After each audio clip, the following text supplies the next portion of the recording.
Radha films Bhojpuri Sonu चिमोरे।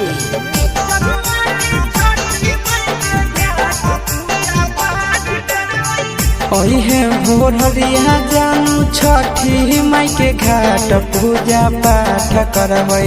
ओहे भोररिया जानू छठी माई के घाट पूजा पाठ करबै। त पूजा पाठ करबै मिलिए के दोनों एक साथ पूजा पाठ करबै। जनुआ के छठी माई के घाट पूजा पाठ करबै। ओहे भोररिया जानू छठी माई के घाट पूजा पाठ करबै। ओहे भोररिया जानू छठी माई के घाट पूजा पाठ करबै। त पूजा पाठ करबै मिलिए के दोनों एक साथ पूजा पाठ करबै। जनुआ के छठी माई के घाट पूजा पाठ करबै।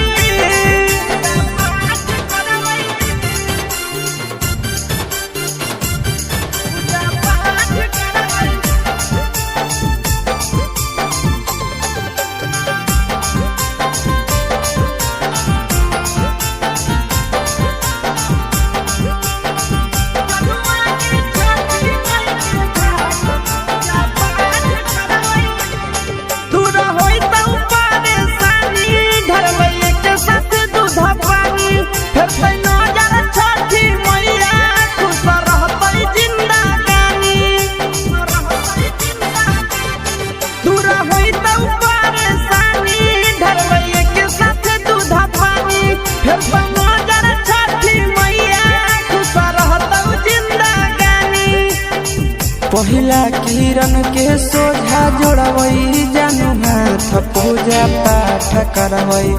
त पूजा पाठ करबै मिलिए के दोनों एक साथ पूजा पाठ करबै। जनुआ के छठी माई के घाट पूजा पाठ करबै।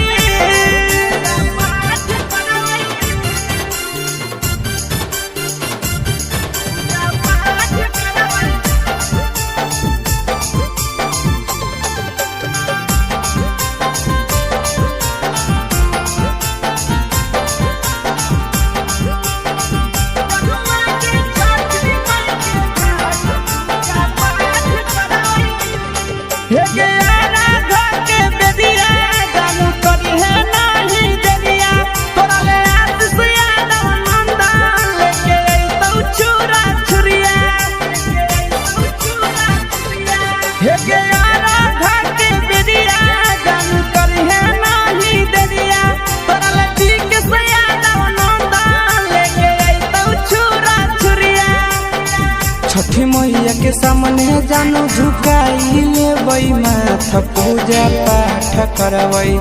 त पूजा पाठ करबै मिलिए के दोनों एक साथ पूजा पाठ